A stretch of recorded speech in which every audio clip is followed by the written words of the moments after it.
Au moins 7 églises. Mais Dieu m'a fait grâce de me retrouver dans cette église. Parce que le jour que tu devieras, le jour que tu seras perdu, moi, je ne prierai plus. Et c'est là où j'ai compris l'importance de cette église. Soyez bénis. Je parle sur l'offrande et son importance. C'est le message du pasteur Rachid. Nous allons nous lever avec notre bien-aimé Elvis. Nous allons lire une écriture dans 1 Thessaloniciens chapitre 2, le verset 3. Mais je vais demander à l'église une chose, s'il vous plaît. Si je donne un verset, note tout simplement, laisse le frère lire, comme ça tu me suis. Parce qu'on va lire une vingtaine de versets. Parce que c'est un enseignement. Je veux que ça reste gravé pour que cette église ne souffre plus. 1 Thessaloniciens chapitre 2, le verset 3. Je lis au nom de Jésus-Christ. Car notre prédication ne repose ni sur l'erreur, ni sur des motifs impurs, ni sur la fraude. Parole du Seigneur. Parole du Seigneur. Là où nous venons de lire, c'est l'apôtre Paul qui parle. Un apôtre puissant par lequel Dieu opérait le miracle, qui avait enseigné la parole pure.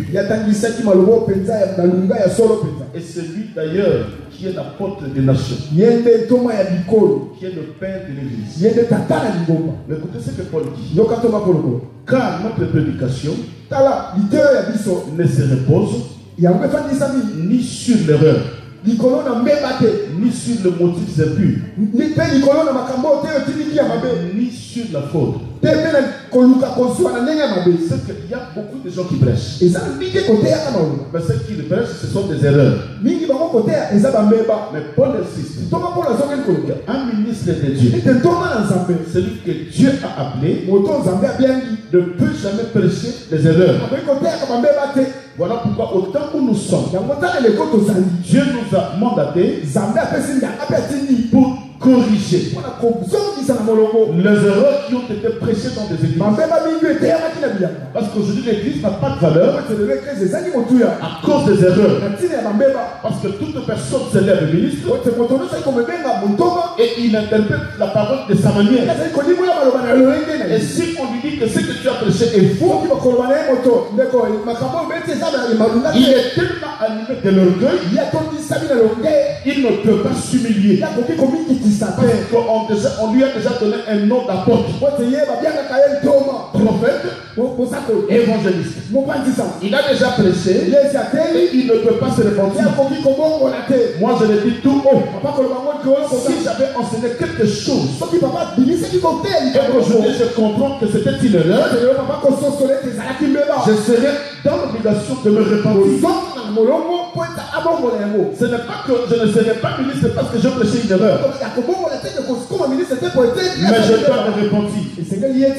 Voilà pourquoi l'apôtre Paul dit, même si je parle de l'argent, cette prédication de l'offrande, c'est une prédication qui ne se repose ni sur l'erreur, ni sur le motif impur. Parce qu'aujourd'hui il y a des gens qui parlent de l'offrande, mais derrière cet enseignement il y a des motifs impurs. Il y a des gens qui accumulent des séminaires. Derrière ces séminaires, il y a des motifs impurs. Derrière ces enseignements, il y a la fraude. Non, le prophète a dit le chiffre 7 pour que tu sois béni. Le prophète a dit le chiffre 30 avant que tu sois béni. Moi j'ai consulté les Écritures. Je n'ai point vu une écriture, là où Dieu demande aux serviteurs qu'avant de bénir le peuple, il faut d'abord qu'il donne offrande. Je n'ai pas vu l'écriture qui dit avant de prier pour quelqu'un, il faut une offrande avec un montant. Avec un montant fixé. J'ai lu les écritures. Je n'ai point vu une écriture qui dit pasteur Simeon, tu dois accumuler des séminaires et des séminaires. Et chaque séminaire, il y a l'appel de faux. Ça, ce ne sont pas bibliques. Ce sont des erreurs. Et ce sont des séminaires qui ont des motifs impurs. Et ce sont des séminaires qui ont derrière cet esprit de fraude. Après, les pasteurs s'enrichissent. Mais les gens restent pauvres. Pourquoi? Parce que derrière ce message, il y a des motifs impurs. Est-ce que quelqu'un me comprend? Amen. Ça, c'est l'apôtre de Paul qui parle. Voilà pourquoi moi je dis comme Paul. Si on mourir pauvre, je mourrai pauvre, mais pour prêcher l'évangile et prêcher la vérité. Non, dis-moi Amen. Amen. Toujours l'apôtre de Paul. 2 Corinthiens, chapitre 9. Il dit aujourd'hui nous allons vraiment lire. Je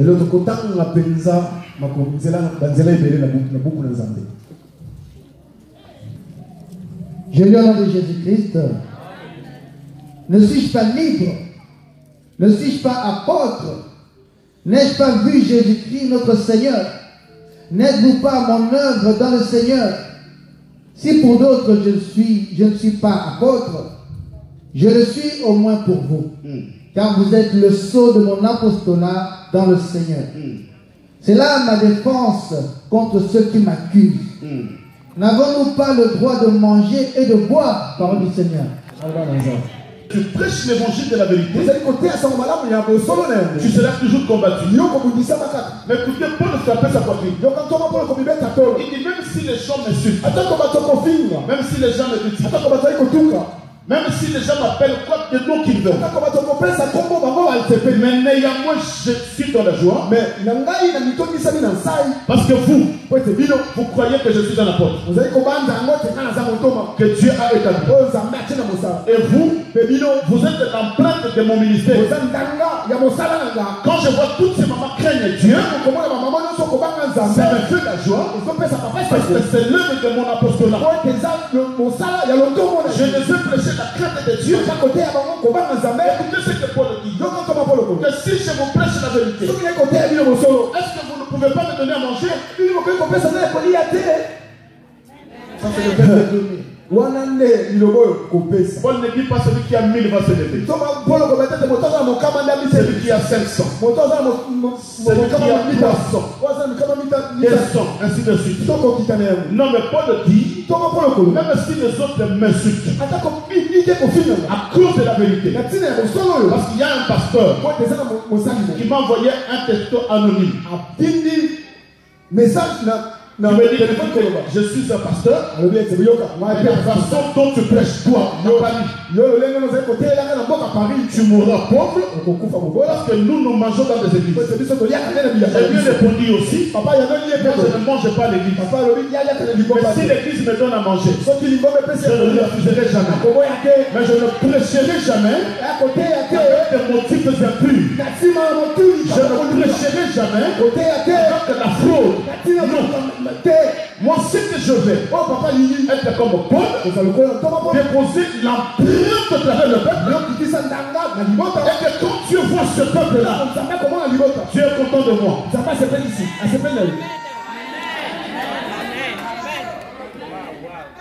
Dis-moi Amen. Amen. Or, le fond, le pasteur Achille avait dit, on ne donne pas l'offrande à une personne. Mais l'offrande, c'est un don. donner à une divinité. Voilà pourquoi même dans le monde des ténèbres, s'il y a des trônes sataniques, les gens font avec des dons déposés sur le trône parce qu'ils croient spirituellement. Il y a une divinité qui est. Et l'offrande, nous comme étant l'église, nous ne donnons pas l'offrande à un serviteur ni à un ministre, mais l'offrande est donnée à Dieu. Quand tu donnes l'offrande, tu te dis c'est un don que je donne à Dieu. Je ne le donne à quelqu'un, mais je donne à Dieu. Mais comme Dieu est invisible, on ne peut pas donner quelque chose à Dieu parce qu'il est invisible. Mais nous donnons à Dieu. Mais il y a des choses que Dieu a mandatées qui sont capables à recevoir. Voilà pourquoi Galates chapitre 6, le verset 6. Prends les micros, rapidement. Que celui à qui l'on enseigne la parole fasse part de tous ses biens à celui qui l'enseigne. Parole du Seigneur. Amen. Celui qu'on enseigne la parole fasse part de ses biens avec celui qui l'enseigne la parole. C'est que quand tu as un don à donner à Dieu, tu ne peux pas envoyer ton enfant dans l'Afrique. Tu ne peux pas envoyer ta dîme quelque part. Mais tu dois donner à celui qui t'enseigne la parole. Quand je vais parler sur le mystère de la dîme, vous allez comprendre que le jour où Abraham revenait de la victoire, dans son chemin, il a rencontré Melchisedec. Écoutez, avant qu'Abraham donne la dîme, la Bible dit ceci: Melchisedec, le roi de Salem, il a donné à Abraham. Qu'est-ce qu'il a donné? Le pain et le vin. Or que le pain, c'est la parole. Le vin, c'est l'onction. C'est que quand tu as un homme de Dieu qui te prêche la parole et qui te donne le vin, c'est à lui appartient la Bible et les enfants. Et quand Melchisedec a fait donner le pain et le vin à Abraham, c'est alors qu'Abraham a compris. Et voilà la personne qui mérite ma dîme de l'enfant. Voilà pourquoi Paul dit: partage tes biens avec celui qui t'enseigne la parole. C'est que si tu as une costume pour donner au pasteur Achille, n'hésitez pas à donner-le parce qu'il te prêche la parole. Si tu veux donner un costume au frère Bus, donnez-le parce qu'il t'enseigne la parole. Ce n'est pas le pasteur Siméon seulement qui t'enseigne la parole. Non, parce qu'il y a des hommes de Dieu qui sont les gourous. C'est comme si l'église lui appartenait. D'ailleurs, moi je peux vous demander l'église: bénissez ces gens, bénissez-le. Même si papa ne mange pas, que eux mangent. Non, dis-moi amen. Amen. Partagez vos biens avec ceux qui vous enseignent la parole. Qui reçoit l'offrande? Ce n'est pas n'importe qui. Ne donne pas ton offrande à n'importe qui. Quand je vais parler sur l'importance de l'offrande, vous allez comprendre que l'offrande c'est une semence. Quand tu as une offrande, tu as une semence. Tu dois semer l'offrande. Et quand tu sèmes, le but c'est quoi? C'est que demain, l'offrande peut se produire. Mais aujourd'hui, il y a des gens qui donnent, mais qui ne récoltent pas. Pourquoi? Parce que tu sèmes sur une mauvaise terre. Il y a des soi-disant serviteurs qui sont des mauvaises terres. Quand tu sèmes, tu peux donner des dîmes, des offrandes, des actions de grâce, mais ta vie devient sèche. Tu te poses la question. Mais quand j'étais ailleurs, ma vie était épanouie. Et pour que je suis dans cette église, je donne ma vie, je donne mes enfants, mais ma vie n'évolue pas. Il y a quelque chose qui va pas. C'est que tu es en train de s'aimer sur une mauvaise terre. Ça nous allons pas de ça. Ah voilà, papa, qu'on sort de la colonne de l'amour, et ça fait la moitié. Dis-moi Amen. Amen. Exode chapitre 25, le verset 1er au verset 2. Nous allons vraiment lire. Rapidement, papa. L'Éternel parla à Moïse. Ça, c'est Dieu qui dit à Moïse. Voilà pourquoi je peux dire encore une chose. Là où il y a une église, là où il y a un peuple, Dieu ne lève jamais deux mandats. Il n'y a qu'un seul mandat. Si Achille travaille dans cette église, il travaille sous les mandats de Moïse. Si Elvis prêche dans cette église, il est en train de travailler sous le mandat de Moïse. Et voilà pourquoi la Bible dit que Dieu va appeler Moïse. Mais en dehors de Moïse, il y avait Josué, il y avait Aaron, il y avait Hur. Mais Dieu ne s'est pas adressé à Aaron. Dieu va appeler Moïse. Écoutez ce que Dieu dit à Moïse. Parle aux enfants d'Israël. Moïse, toi, parle aux enfants d'Israël. Comme je vous parle de cet après-midi, il me dit Simeon, parle à mon peuple. Qu'est-ce que tu vas leur dire? Qu'il m'apporte une offrande. Qu'il m'apporte une offrande. C'est que ce n'est pas Simeon qui demande. Mais c'est Dieu qui dit à Simeon. Ce n'est pas Moïse qui demande. Mais c'est Dieu qui parle à Moïse. Tu diras à mon peuple qu'il m'apporte une offrande. Mais écoutez, Dieu donne la précision. Vous la recevrez pour moi de tout homme qui la fera de bon cœur. Il dit Moïse, tu recevras l'offrande de mon peuple, de ton peuple. Il y a encore une précision. Pendant que vous êtes ici, vous n'êtes pas le peuple de Dieu. Vous êtes le peuple de Simeon. Parce que Dieu avait dit ceci. Les jours où Moïse est monté sur la montagne, il dira Moïse, ton peuple a péché.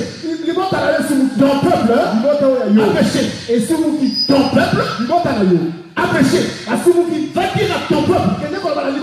Parce qu'à ce moment que Moïse était sur la montagne, Aaron a constitué un veau d'or. Au lieu d'adorer le Dieu d'Israël, ils ont commencé à adorer un veau d'or. C'est qu'un veau d'or, c'est toute chose que l'homme adore en dehors de Dieu. J'adore ma femme. C'est un veau d'or. J'adore ma maison. J'adore ma voiture. C'est un veau d'or. Le verbe adorer réservé qu'à une divinité, à Dieu. On n'adore pas un chat, mais on adore Dieu. Et Dieu dira à Moïse, Moïse, ton peuple a péché. Dieu est compliqué. Quand tu marches très bien, tu lui appartiens. Dès que tu branches, tu deviens l'homme de Simeon. Dieu a fait que souffrir ses serviteurs. Quand tu marches très bien, tu appartiens à Dieu.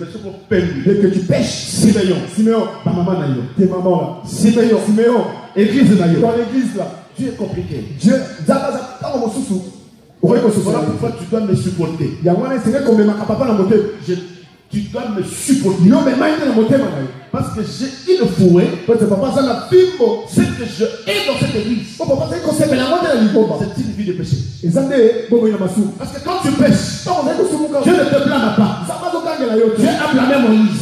Moïse, ton peuple a péché. Moïse, n'approche pas. Descends. Parce que ton peuple a péché. Et qu'est-ce que Moïse a fait? Moïse n'a rien fait. Mais Dieu va blâmer Moïse à cause du péché de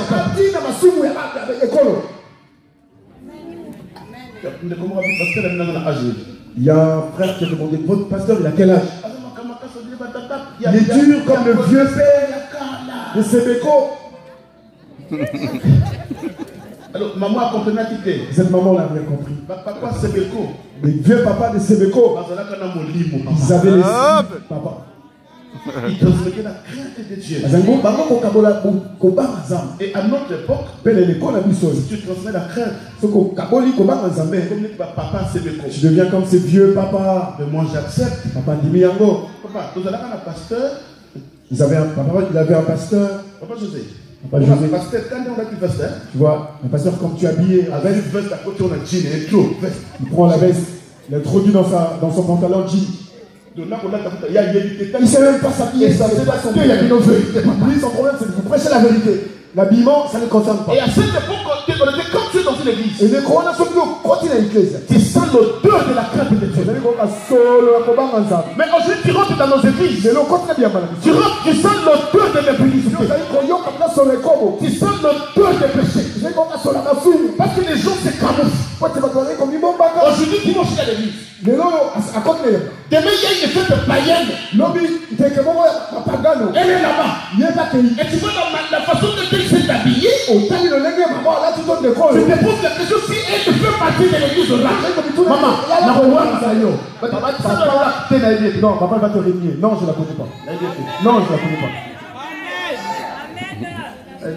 Non, je ne la connais pas. Parce que Dieu blâme ses serviteurs. Tes amis, en gang. On va dire rapidement parce que nous n'avons pas de temps. Genèse 22, 10 à 12. Puis Abraham étendit la main et prit le couteau pour égorger son fils. Alors l'ange de l'Éternel l'appela des cieux et dit, Abraham, Abraham, et il répondit, me voici. L'ange dit, n'avance pas ta main sur l'enfant et ne lui fais rien, car je sais maintenant que tu crains Dieu et que tu ne m'as pas refusé ton fils, ton unique. Parole du Seigneur. Amen. Est-ce que quelqu'un a compris? Maintenant, nous allons rebondir dans le verset 4 au verset 8. Suis bien. Toujours dans Genèse 22. Le troisième jour, Abraham, levant les yeux, vit le lieu de loin. Et Abraham dit à ses serviteurs, restez ici avec l'âne. Moi et le jeune homme, nous irons jusque-là pour adorer et nous reviendrons auprès de vous. Abraham prit le bois pour l'holocauste, le chargea sur son fils Isaac. Jusqu'au verset 8, descends. Et porta dans sa main le feu et le couteau, et ils marchèrent tous deux ensemble. Alors Isaac, parlant à Abraham son père, dit, mon père. Et il répondit, me voici mon fils. Isaac reprit, voici le feu et le bois, mais où est l'agneau pour l'holocauste? Où est le fond? Abraham répondit, mon fils, Dieu se pourvoira lui-même de l'agneau pour l'holocauste. Et ils marchèrent tous deux ensemble. Parole du Seigneur. Amen. Suis-moi bien. Un jour, Dieu va appeler Abraham. Abraham, viens m'adorer. Mais dans l'adoration, voilà pourquoi nous insistons à l'église. Si on vient dans un culte d'adoration, pour que l'adoration soit complète, il faut que l'adoration soit accompagnée d'une offrande. Écoutez, Abraham va monter avec son fils pour aller adorer.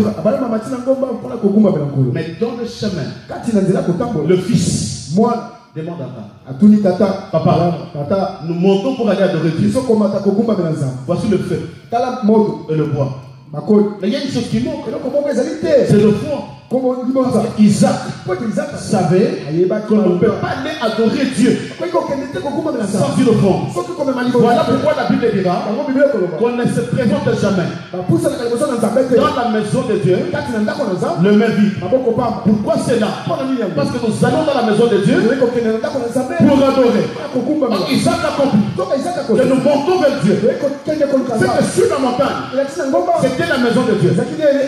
Parce que sur la maison de Dieu, il y a l'autel. Donc pour adorer sur l'autel, il faut qu'il y ait une offrande. Et Isaac va essayer. Papa, nous montons pour aller adorer. Mais où est le fond? Où est le fond? Arrivé sur la montagne, Abraham dira à ses serviteurs, vous restez ici. Moi je monte sur la montagne avec mon fils. Nous allons adorer. C'est que l'offrande, ça accompagne l'adoration. Maintenant, arrivé sur la montagne, pendant que que Moïse, pendant que Abraham soulevait son couteau pour égorger le fils, la Bible dit ceci. Il y a une voix qui s'est répandue dans le ciel. C'est qu'à chaque fois, quand tu viens sur ces paniers, et que tu déposes ton enfant dans le ciel, il y a une voix qui parle. Quand tu avances vers Dieu, tu lui ramènes une offrande dans le ciel. Il y a une voix qui se fait ressentir. Et une voix a crié. Abraham, ne dépose pas ta main sur le fils. Car maintenant, j'ai compris que toi, Abraham, tu me crains. C'est que toute la marche, Abraham marchait avec Dieu. Pendant toutes ces années, Dieu n'a jamais dit à Abraham que tu me crains. C'est qu'en réalité, Dieu définit la crainte de Dieu par les données. C'est que celui qui craint, c'est celui qui donne. Quand tu travailles et que tu ne donnes pas de vie, c'est que tu ne crains pas Dieu. Quand tu viens à l'église et que tu n'apportes pas ton offrande, c'est que tu ne crains pas Dieu. Des années, Abraham marchait avec Dieu. Mais le jour où Abraham fait son voyage et qu'il a donné, c'est alors que Dieu va confirmer. Oui, Abraham, j'ai compris. Aujourd'hui, que tu me crains. Parce que celui qui craint Dieu, donne. Amen. Dis-moi Amen. Quelqu'un a compris. On t'a soufflé. Tu vois, toi, tu ne crains pas Dieu. Papa, qui regarde, lui, il a dit, papa, tu ne crains pas Dieu. Et c'est ça la définition de la crainte de Dieu. Ça, c'est Dieu qui parle à Abraham. Ce n'est pas moi. C'est un culte d'adoration. Et quand il y a une offrande. Voilà pourquoi Pharaon avait compris. Quand Israël est sorti, écoutez les langages de Pharaon. Il dit Moïse, je vais vous libérer. Mais vos bœufs, vos agneaux, vos chèvres resteront. Quelle était l'attitude de Moïse? Moïse était dans la colère. Et Moïse dira à Pharaon, au quitte nos brebis, nos bœufs restera en Égypte.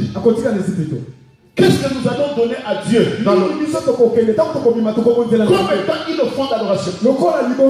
Qu'est-ce que nous allons donner à Dieu? Écoutez Pharaon, nous allons te libérer nos biens. Tout ce qui nous appartient, sortiront parce qu'avec cela, nous allons servir avec ça le Seigneur dans les chemins. Parce que Moïse a compris que Dieu nous a délivrés pour aller les servir.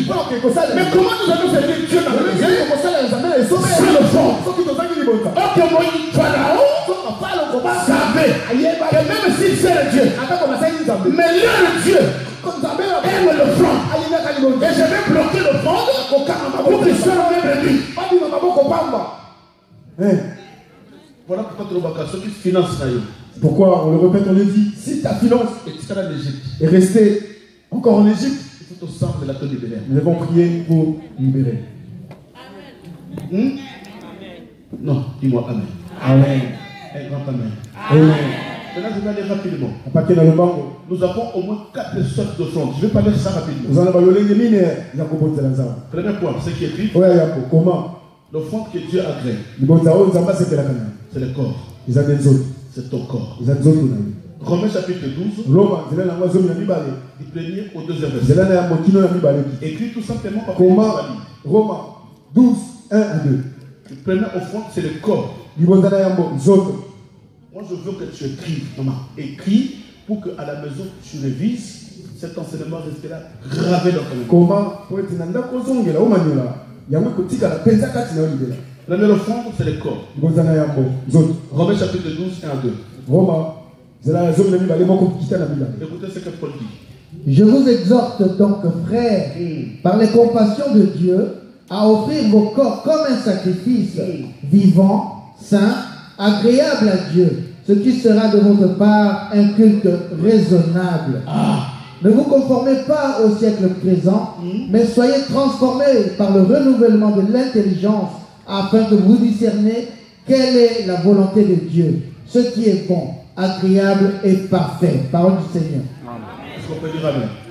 Amen. Écoutez ce que Paul dit. Donc, quand on m'a pour le coup, Je vous exhorte. Comme Siméon t'exhorte. Je Je vous exhorte, mes bien-aimés, par la compassion de Dieu, par l'amour de Dieu, d'offrir à Dieu vos corps comme un sacrifice. Ton corps comme une offrande. Mais cette offrande-là doit avoir de trois qualités. De quoi? Agréable. Parfait. Ce que ton corps, c'est une offrande à Dieu. Tu dois donner d'abord ton corps. Mais ce corps-là doit être vivant. Vivant, c'est-à-dire ce qu'il y a, l'esprit. Le corps doit être saint. Un corps qui a la sainteté. Et ce corps doit être agréable à Dieu. Et c'est ce qui sera de votre part. Un culte agréable. Quand tu viens faire un culte à Dieu, pour que ce culte soit agréable, il y a la première offrande que tu dois offrir à Dieu. C'est ton corps. Mais si c'est un corps de péché, le culte que tu donneras à Dieu ne sera jamais un culte agréable. Parce que l'offrande que tu lui donnes, qui est ton corps, n'est pas un corps saint, n'est pas un corps vivant qui a l'esprit de Dieu. Tu peux offrir à Dieu un culte, mais pendant que ton corps n'est pas saint, les autres choses ne seront jamais agréables. Voilà pourquoi l'Église a tout intérêt de marcher dans la sainteté. Ah ben si tu me comprends, dis Amen. Amen. Romains chapitre 6, verset 13. Je dis aujourd'hui nous allons lire. Ne livrez pas vos membres au péché comme des instruments d'iniquité. Mais donnez-vous vous-même à Dieu comme étant vivants de mort que vous étiez. Et offrez à Dieu vos membres comme des instruments de justice. Parole du Seigneur. C'est l'apôtre Paul. Je n'ai pas besoin de répéter, c'est très clair. N'est-ce pas? Amen. Oh, dis-moi Amen. Amen. Et cette offrande du corps, il y a un mystère. Dans Genèse chapitre 15, j'ai dit nous allons lire. Genèse chapitre 15, le verset 10 au verset 11. Et nous allons sauter, nous allons lire le verset 17. Abraham prit tous ses animaux. Attends papa, tu écris d'abord. Genèse chapitre 15, verset 10 au verset 11, verset 17. Allez-y. Nous sommes Nelly. Papa, parce que ça dit sur le temps. On me montre. Font semblant de lire ici. Là-bas, chez toi à la maison, la Bible dans les placards. La Bible que cette maman tient. La manière qu'on va rentrer avec dans son sac. Elle reviendra lire cette Bible ici dimanche. C'est grave, hein? Il n'a pas si bon pas. Ça prouve même que quand tu étais à l'école, tu ne revisais pas tes notes. On te dit de ne pas lire, écris simplement. Allez-y, papa. Abraham prit tous ses animaux, les coupa par le milieu et mit chaque morceau les uns. Mais il ne partagea point les oiseaux. Les oiseaux de proie s'abattirent sur les cadavres et Abraham les chassa. Verset 17. Verset 17. Quand le soleil fut couché, il y eut une obscurité profonde. Et voici, ce fut une fournaise fumante et des flammes passèrent entre les animaux partagés. Parole du Seigneur. Amen. Écoutez, Yoka. suis-moi. Landa. La Bible dit que Abraham, par la visitation de Dieu, devait devrait révéler son alliance avec Dieu par une offrande. Mais la Bible dit ceci. Abraham a pris les animaux. Il les a coupés en deux. Il les a mis sur l'autel. Mais il y a un feu qui était sorti. Qui a brûlé une partie et l'autre partie est restée. C'est que quand Dieu nous demande de donner nos corps comme étant une offrande, une offrande est sacrifiée sur l'autel. Il y a aussi le feu. Mais cette offrande-là, quelqu'un me suit? Parce que je vais ouvrir une parenthèse très importante. Quand l'offrande est mise sur l'autel, l'offrande est coupée à deux. C'est que toi, comme une offrande, on te prend maman Pérette, on te met sur l'autel, on te coupe à deux. Cette coupure-là n'est pas la coupure physique, mais spirituellement, tu es coupé en deux. Et quand le feu brûle, il brûle une partie. Quelle est la partie du corps qui est brûlée? C'est le charnel. Parce que pendant que tu viens dans le Seigneur, tu es un homme charnel et tu as aussi l'Esprit de Dieu. Voilà pourquoi pour devenir une offrande, on doit te couper en deux. La partie charnelle doit être brûlée pour que tu restes spirituel et qu'on t'appelle un enfant spirituel. Voilà pourquoi Paul dira à l'église de Galatie, maintenant que vous êtes devenu une offrande et que la partie charnelle est brûlée, marchez selon l'esprit et vous n'accomplirez pas les désirs de la chair qui était brûlée. C'est que la chair est déjà brûlée. Maintenant tu deviens un enfant de Dieu qui marche dans l'esprit et tu deviens une offrande. Nous sommes capables de bien nous parler à bien. Si tu comprends bien, tu dis un grand amen. Deuxième offrande, c'est la prière.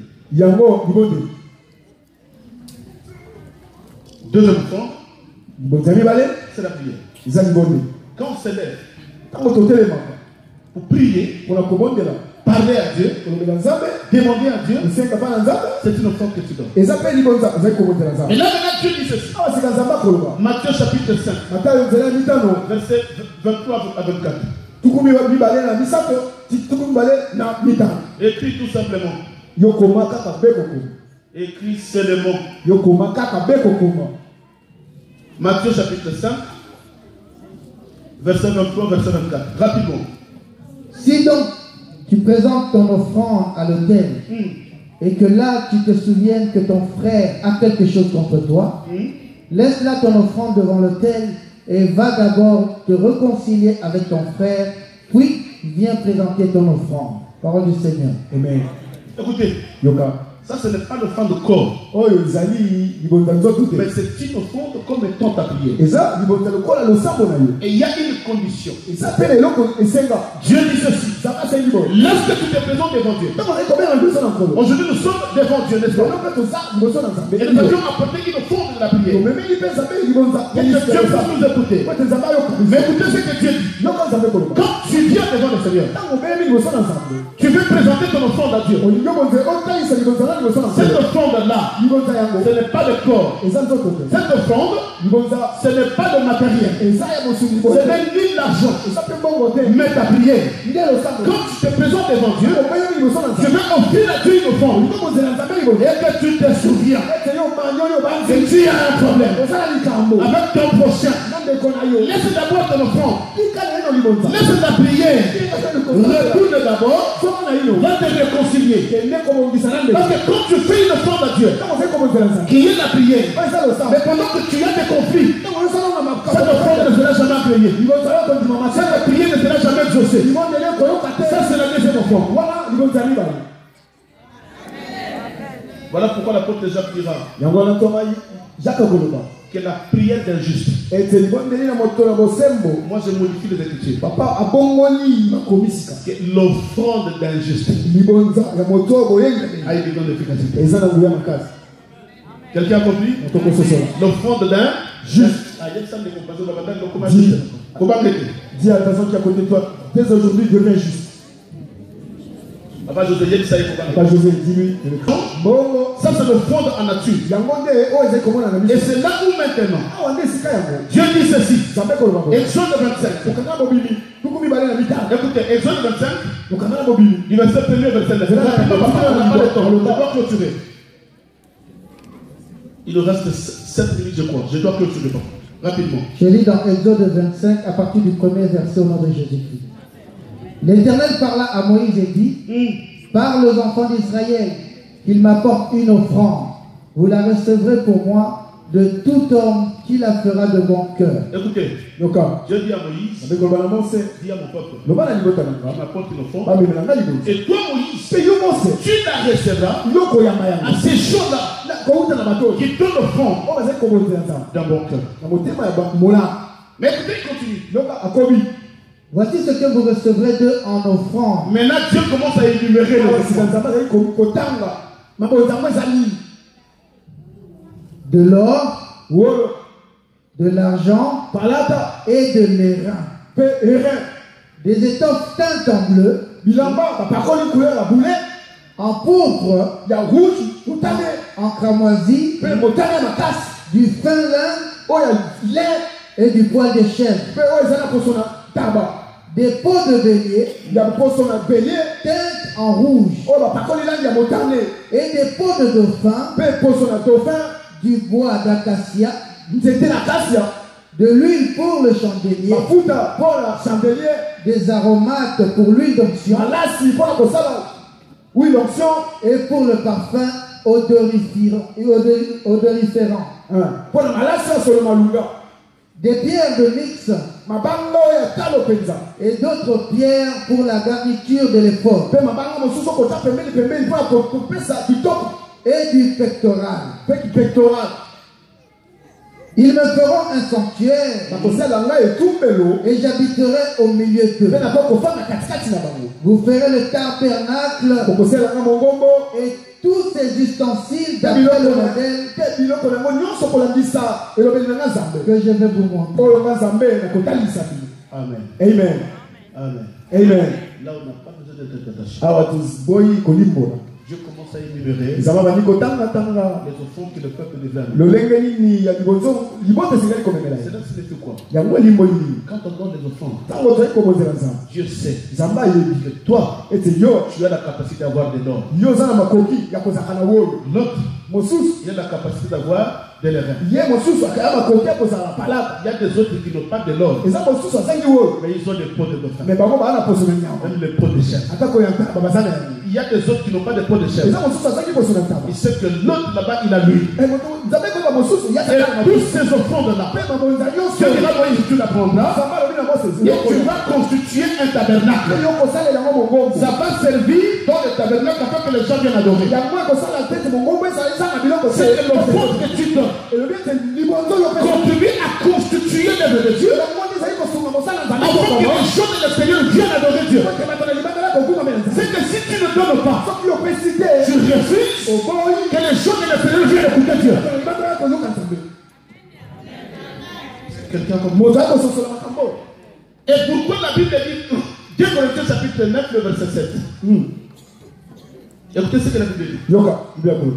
Que chacun donne comme il a résolu en son cœur. Sans tristesse ni contrainte. Donc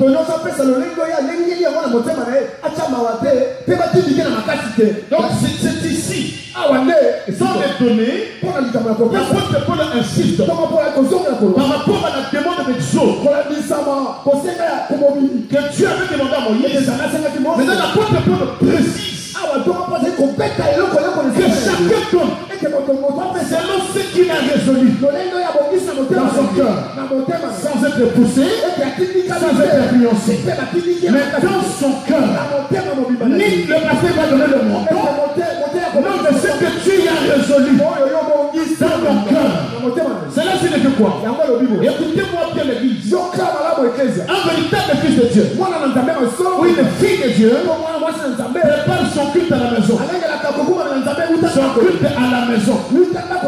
Il dit je vais adorer Dieu. Je vais repasser. Comment je vais m'habiller? Je vais m'habiller ceci, et je vais vers le Seigneur. Qu'est-ce que je vais aller faire? Je vais aller adorer. Alors pour adorer Dieu, il me faut une offrande. Qu'est-ce que j'ai résolu dans mon cœur? Aujourd'hui dimanche, je vais toucher les plans de Dieu. Mon offrande sera 50 euros par exemple. Mon offrande sera 100 euros par exemple. L'offrande est préparée à la maison. Et non dans le temple. Pendant qu'il y a le moment de l'offrande, maintenant tu commences à crier dans ton sac. Le bien qui était resté là, c'est les résidus. Des résidus.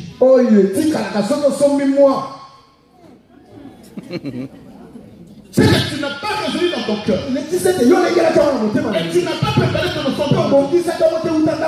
Mais tu viens à l'église et pries. Des résidus. Je vais sauter rapidement. Dernière offrande. C'est l'offrande d'action de grâce. Dieu m'a béni. Je vais lui rendre ceci. J'ai cherché l'enfant. Dieu m'a donné. Je lui dois une action de grâce. Dieu m'a donné. Je lui dois une offrande. C'est la reconnaissance. L'action de grâce. Pendant qu'il y a des gens qui meurent. Mais Dieu me donne le souffle de vie. Pendant que je vivrai, je donnerai à Dieu mes actions de grâce. À cause de la vie qui m'accorde. Pendant que je vivrai, je donnerai à Dieu mes actions de grâce. Je vais aller rapidement. La qualité d'une offrande. Qualité d'une offrande. Levitique 1, 7. Là, nous allons tout simplement, parce que le temps est parti, nous allons aller rapidement. Levitique 1, 7.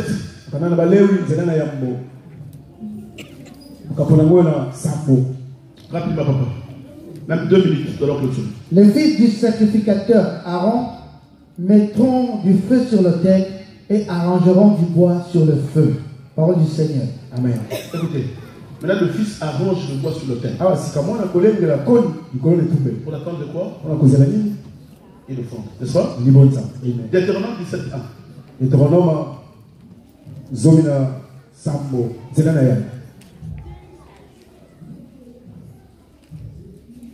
Rapidement, papa. Je vais clôturer par là. Et nous allons continuer le dimanche pour parler sur les portes. Rapidement, papa. Tu n'offriras en sacrifice à l'Éternel ton Dieu, ni bœuf, ni agneau qui ait quelque défaut ou difformité. Car ce serait en abomination à l'Éternel ton Dieu. Parole du Seigneur. Amen. Écoutez ce que je dis. Il y a une condition sur l'offrande. Tu ne donneras jamais à Dieu une offrande qui a l'infidélité. Un agneau avec.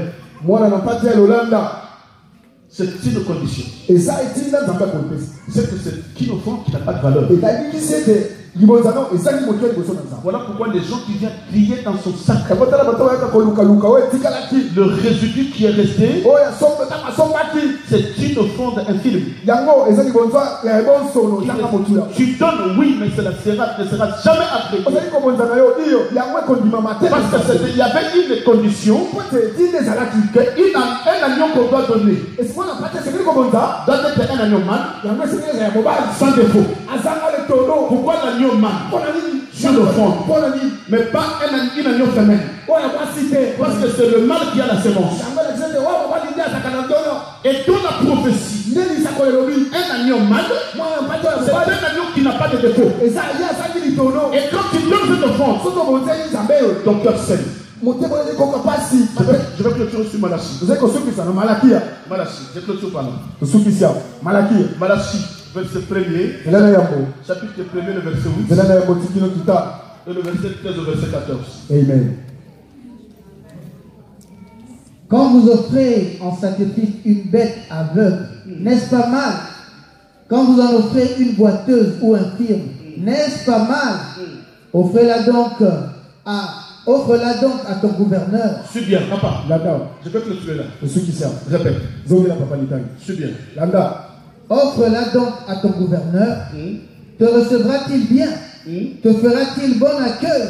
Dit l'Éternel des armées. Écoutez ce que Dieu dit. Yoka Zamé Kovana Lingomba. Prends ton offrande que tu es en train de prier dans la Yo sois moi, Miten, Yoko Sangisa le loi. Prends ton offrande que tu offres là qui est avec. Yo sois l'itono, Ezanatina. Un agneau infime. Moi, on n'a pas toi, et bon son. Avec un défaut. Azana et bon son. Prends cet agneau. Soit, moi, on n'a pas toi. Va devant ton gouverneur. Et là, il va sonner mon cabinet. Tu Et lui Boumba, parles. paye ça. S'il va te recevoir. C'est C'est comme si tu vas insulter le gouverneur. avec Avec un agneau boité. Mais moi, on n'a pas tes bons son. Et à combien de mois le Seigneur? C'est que Tout ce que nous ramassons, ce ce sont des offrandes boitées qui n'ont pas de valeur. Et qui ne sera jamais reçu. Et qui ne produira jamais. J'insiste encore. Ma prédication ne se repose pas sur les erreurs ou sur des motifs impurs. Non. Je ne vous prêche pas pour être fraudeur. Mais je vous prêche pour avoir la vérité, la connaissance qui vous poussera à servir le Seigneur dans la sainteté. Parole du Seigneur. Nous allons nous lever. Alléluia.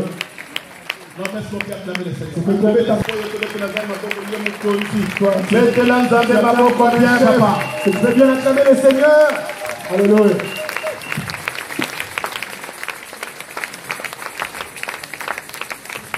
Il y a un temps pour toute chose. Nous allons prier. Je avec Dieu. Je connais ta vie, bien-aimée. Toi qui donnais la vie. Au bout d'un moment, comme l'apôtre Paul dit, que vous courez bien. Qui vous a arrêté?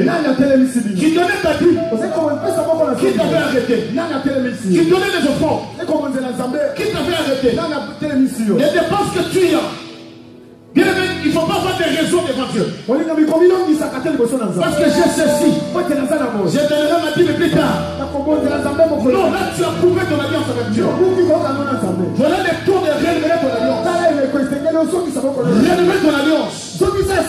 Dis Seigneur, tu me connais. Je viens vers toi. Rénover mon alliance avec toi. Je viens vers toi. Rénover mon alliance, Seigneur. À partir d'aujourd'hui, que ta main puisse m'accompagner. Que ta main m'accompagne. Que je mette ta parole en pratique. Que je mette ta parole en pratique. Que je mette ta parole en pratique. Zambe azali na ye Zambe Zambe abongwanaka te o bilaka na ye bibongwani te Zambe azali kaka Zambe moninga nanga tosaka Zambe moninga nanga mwana shitwa bize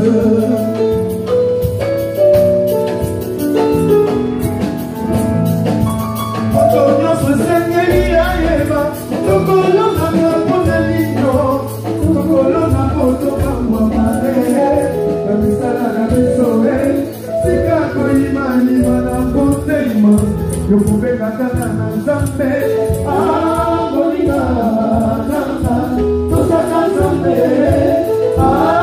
moninga nanga malashi twalize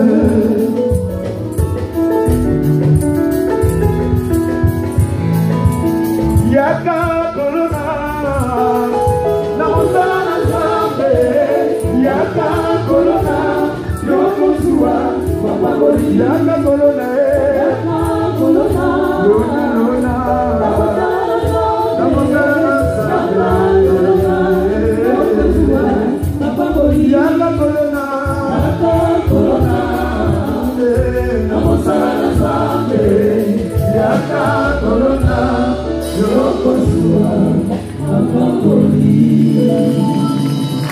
Éternel Dieu, merci encore pour cette précision éternelle que tu nous as apportée au travers de la bouche de ton serviteur.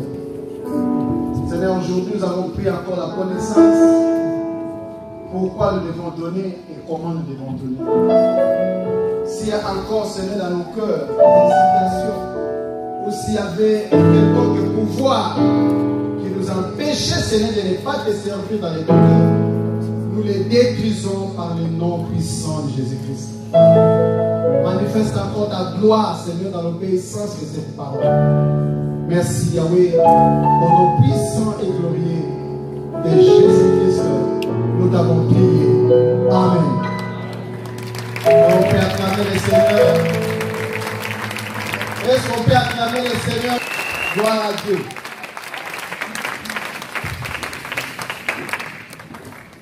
C'est ça la parole. Amen. Est-ce qu'il y a quelqu'un qui le dit? Gloire à Dieu. Ceux qui sont là pour la première fois, ils vont se mettre debout. Si vous êtes là pour la première fois,